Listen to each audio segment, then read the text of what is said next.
ఈ Tata AC vehicle అయితే మా వర్క్షాప్కి వచ్చింది ఏం ప్రాబ్లం తోటి అంటే వెహికల్ స్టార్ట్ కావట్లేదు. సో ఎందుకు స్టార్ట్ కావట్లేదని మేము చెకప్ చేస్తే టైమింగ్ కవర్ బీడింగ్ అనేది టైమింగ్ బెల్ట్లో ఇరుక్కుండిపోయి ఉన్నది. సో బీడింగ్ అంటే ఏంటంటే ఈ టైమింగ్ కవర్ ఈ గ్యాప్లో ఉండే బీడింగే అది.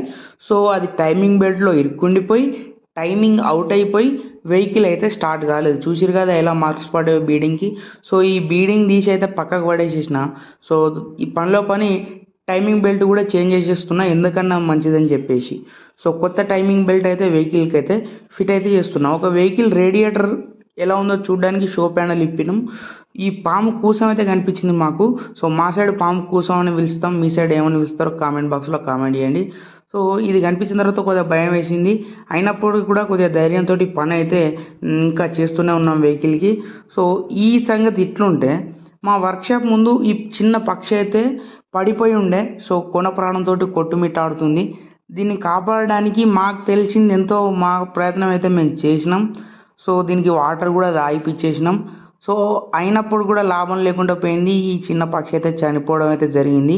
సో ఇది ఎందుకు చనిపోయిందని మనం ఆలోచిస్తే రోబోట్ 2.0 సినిమా లెక్క అట్లా చనిపోయింది ఆ కారణంతో, లేదా ఇప్పుడు ఇయ్యాల రేపు ఎండలు కూడా బాగా కొడుతున్నాయి. సో ఆ కారణంగా చనిపోయిందా సో మనకైతే తెలియదు. సో నాకు కూడా చాలా బాధ అనిపించింది, కానీ ఏం చేస్తాం. సో ఉంటాం, మంచిది, బాయ్, జై హింద్.